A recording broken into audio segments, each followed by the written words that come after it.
has been selected to address us today.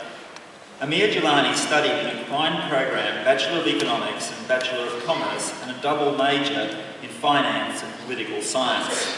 Upon graduation, he intends to acquire field experience in a developing economy before pursuing his postgraduate studies in the field of development economics.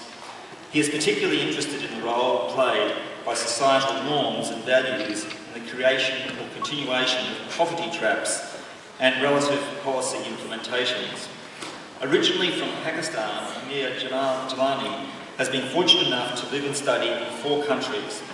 Here at the ANU, he was an active member of the International Golden Key Honours Society and also represented the ANU College of Business and Economics as student ambassador for 2009. During his final semester at ANU, he was selected to become one of the youngest tutors in microeconomics within the Research School of Economics. Amir Jilani was also one of 2 students nominated by the ANU to represent the university at the International Alliance of Research Universities Global Summer Program at the University of California, Berkeley. At Berkeley, he undertook a conflict studies course entitled Building Global Peace and scored a full 4.0 GPA at the end of the program. I have much pleasure in inviting Amir Jilani to address the congregation.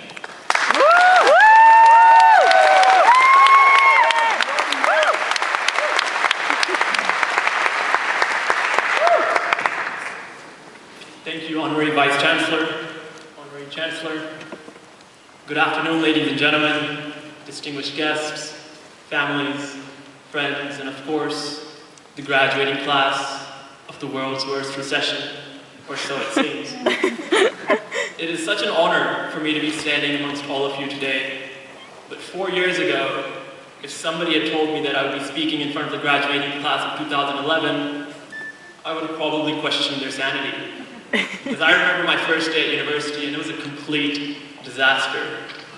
My brother Ahmed and I were running late for our first ever class at ANU.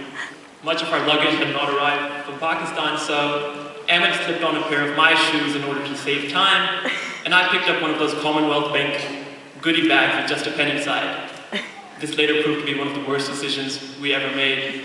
For those of you who took Management 1003 with Dr. Ananda around the same time that I did, would remember that the class was oddly held in the chemistry building. So as Ahmed and I are pacing across campus, searching for this building, Ahmed starts to notice that the sole of his right shoe is gradually peeling off. Now this wouldn't have been too bad had we not bumped into a girl, Tabitha, who was incidentally looking for the same class. So now the 3 of us are speed walking, making small talk, while the sole of Ahmed's shoe decides to declare complete independence. Ahmed tried to be subtle. He threw the sole into my bag, but Tabitha looked highly confused over the new limp in my brother's walk. By the time we reached Dr. Ananda's class, 15 minutes late, Ahmed had a bottomless right shoe, Tabitha found a seat as far away from us as possible, and I had the sole of a shoe in my bag instead of any books. Promising start. I was asked to choose a topic to speak on today, and I thought reflecting on the past and looking into the future would be a good topic to select. I later realized, however, that it's slightly deceiving because it suggests that I will be making projections into the future. Something which I rarely do myself, but also something which I feel none of us can very accurately do anyway. Nassim Nicholas Taleb, a professor of the sciences, says that he wants the world to see just how much there is that cannot be seen. And I agree with this for the most part, but particularly as I graduate from the ANU. University has reminded me that our lives are determined by so many inextricable forces, experiences, individuals, and places, that it would almost deem futile attempting to carve out a predestined map of the future. So what I thought I could do is reflect on the past and suggest what it might mean for the future.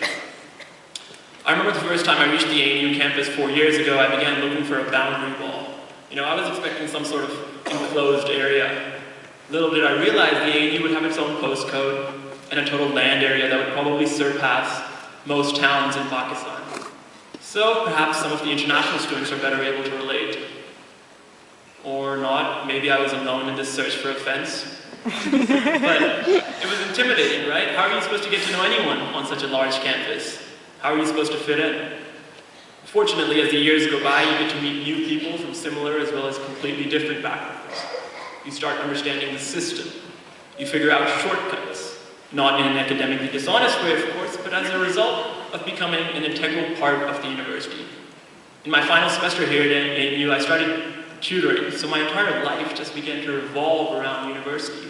And in a strange way, ANU grew smaller. But what was it about our time at ANU that simply remained unparalleled? Was it the access to this unlimited well of knowledge which we could formally and often casually immerse ourselves in? Or was it the multiplicity of academic and non-academic opportunities available? For me, and hopefully for many of you, it was the discovery of purpose, understanding what I'm studying and why I'm studying it, and most importantly, what impact I can have with it. Because I think a life without purpose and passion for whatever it is that you do is like an airline ticket without a destination, essentially a trip to nowhere. ANU has helped me find that passion, and I really do hope that one day I can better understand perpetual cycles of extreme poverty and diagnose innovative and comprehensive solutions. I realize, however, that it's not the ideal time to be leaving university. The job market isn't doing particularly well, partly due to a skewed demand and supply configuration. University enrollments have remained relatively steady, while employers across the globe have drastically cut hiring in the economic downturn. Some of us are still searching for that dream job we always envisioned after completing our university degree. Most of us are just searching for a job. And if you're an international student, well, that speaks for itself. But I think there is something unequivocally superlative about ANU graduates, something which keeps them going.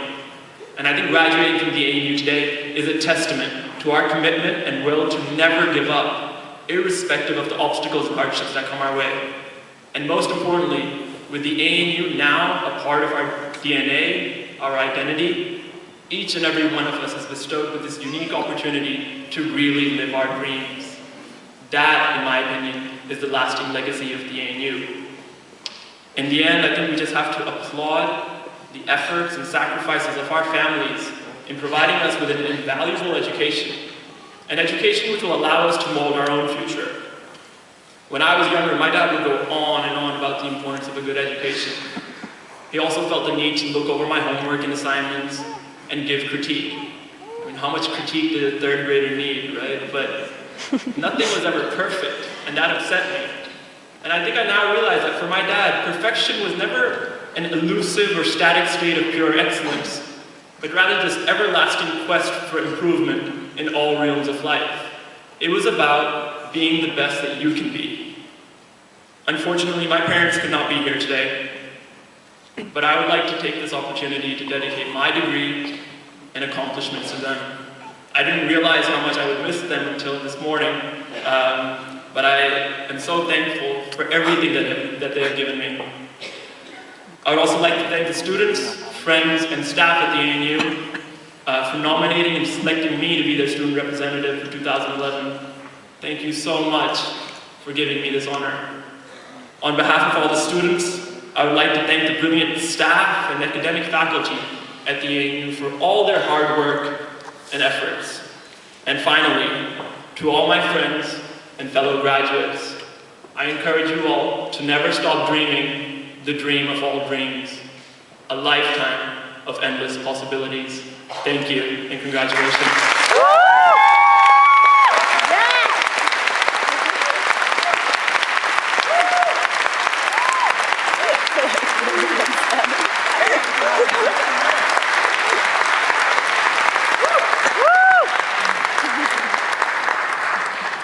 Amir, thank you for those very thoughtful and inspiring comments, and I'm certainly pleased that your ANU experience looked up after that first day. Our graduation speaker this afternoon is one of our distinguished alumni.